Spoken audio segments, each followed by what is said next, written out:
पहलवान कूलर जल्लारी और टेडी शीदी का मुकाबला हो रहा है। देखते हैं कौन खुश नसीब मल जीतता है।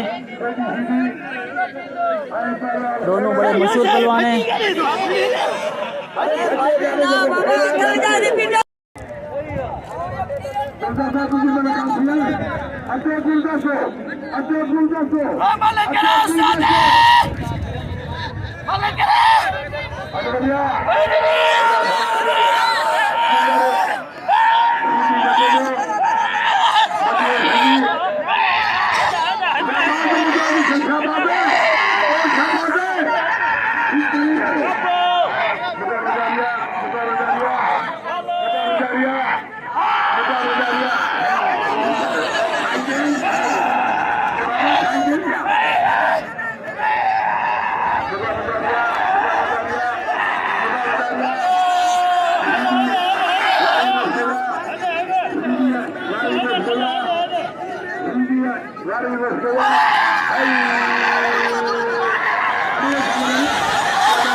टेडी शीदी जीत गया।